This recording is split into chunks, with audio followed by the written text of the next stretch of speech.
যে আয়াত দ্বারা আবু বকর রাদিয়াল্লাহু আনহু এর পক্ষে সাক্ষ্য দিলেন আল্লাহ তাআলা।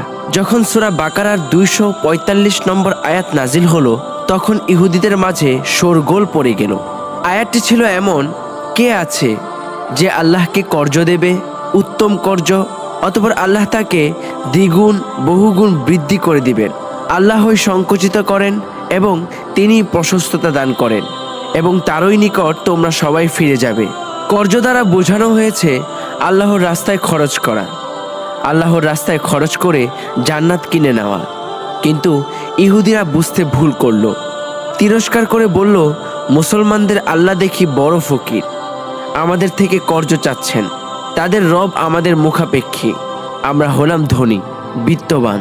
সাধারণত একজন মানুষ আরেকজনের কাছে কোনো জিনিস কর্জ চায় যখন তার কাছে থাকে না, তবে তার কাছে এই জিনিসটা এই মুহূর্তে খুব প্রয়োজন।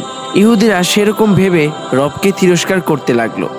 এক ইহুদিকে তিরস্কার করতে শুনে ফেলেন আবু বকর রাদিয়াল্লাহু আনহু। তিনি এটা সহ্য করতে পারলেন না, আর এটা সহ্য করার মতো বিষয়ও না। রাগে ক্ষোভে তার আখিদয় লাল বর্ণে ছেয়ে গেল। সজোরে ইহুদির গালে বসিয়ে দিল এক চর। এরপর আবু বকর রাদিয়াল্লাহু আনহু চলে গেলেন। চর খেয়ে ইহুদি বিচার নিয়ে গেল নবীজি সাল্লাল্লাহু আলাইহি সাল্লামের কাছে। বিচার দিল, আপনার সাহাবী আবু বকর আমাকে থাপ্পড় মেরেছে। নবীজি সাল্লাল্লাহু আলাইহি সাল্লাম শুনে বললেন, তুমি হয়তো ভুল বলছো। আমার আবু বকর কখনো কাউকে থাপ্পড় দিতে পারে না। তোমাকে উমর থাপ্পড় দিয়েছে, কারণ উমর হলেন রাগী। ইহুদি নাছোড়বান্দা, না, আমাকে আবু বকরই থাপ্পড় দিয়েছে, আমি আবু বকরকে চিনি। যখন ইহুদি জোর দিয়ে বললেন, নবীজি সাল্লাল্লাহু আলাইহি সাল্লাম বললেন, আচ্ছা ঠিক আছে, আবু বকরকে ডাকো। আবু বকর নবীজির খেদমতে উপস্থিত হলেন। নবীজি সাল্লাল্লাহু আলাইহি সাল্লাম বললেন, হে আবু বকর, তুমি এই ব্যক্তিকে কেন থাপ্পড় মারলে? আবু বকর রাদিয়াল্লাহু আনহু ভদ্রতার সহিত নরম সুরে বললেন, হে আল্লাহর রাসূল সাল্লাল্লাহু আলাইহি সাল্লাম, এই ব্যক্তি আমাদের সৃষ্টিকর্তাকে ফকির বলেছে, তাই থাপ্পড় দিয়েছি। ইহুদির সাথে সাথে বলে উঠল, আবু বকর মিথ্যা বলছে, আমি এরকম বলিনি। নবীজি সাল্লাল্লাহু আলাইহি সাল্লাম বললেন, তোমার পক্ষে সাক্ষী পেশ করো। আবু বকর রাদিয়াল্লাহু আনহু বললেন, ইয়া রাসূলুল্লাহ সাল্লাল্লাহু আলাইহি সাল্লাম, সেখানে শুধুমাত্র আমিই ছিলাম, সাক্ষী পাবো কোত্থেকে? রাসূল সাল্লাল্লাহু আলাইহি সাল্লাম নিষ্ঠাবান বিচারক ছিলেন।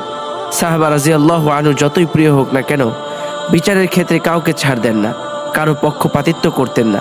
রাসূল সাল্লাল্লাহু আলাইহি সাল্লাম বললেন, যদি তুমি সাক্ষী পেশ করতে না পারো, তাহলে তুমি ইহুদিকে যেভাবে থাপ্পড় দিয়েছিলে, ঠিক সেভাবে ইহুদিও তোমাকে একটা থাপ্পড় দিবে। সাথে সাথে আল্লাহ তাআলা আবু বকর রাদিয়াল্লাহু আনহু এর পক্ষে সাক্ষ্য হিসাবে রাসূলুল্লাহ সাল্লাল্লাহু আলাইহি সাল্লামের উপর আয়াত নাজিল করেন। আয়াতটি হলো, নিঃসন্দেহে আল্লাহ তাদের কথা শুনেছেন যারা বলেছে যে আল্লাহ হচ্ছেন অভাবগ্রস্ত আর আমরা বিত্তবান। সূরা বাকারা 181। কারণ যখন আবু বকর রাদিয়াল্লাহু আনহু ইহুদিকে থাপ্পড় দিয়েছিলেন, সেখানে শুধুমাত্র আবু বকর রাদিয়াল্লাহু আনহু ছিলেন। এছাড়াও আরও একজন অদৃশ্য সাক্ষী উপস্থিত ছিলেন, তিনি হলেন আমার আপনার স্রষ্টা। সাক্ষী হিসেবে তিনিই ছিলেন। সুতরাং উপযুক্ত সাক্ষ্য পেয়ে রাসূল সাল্লাল্লাহু আলাইহি সাল্লাম আবু বকর রাদিয়াল্লাহু আনহু এর পক্ষে রায় দেন।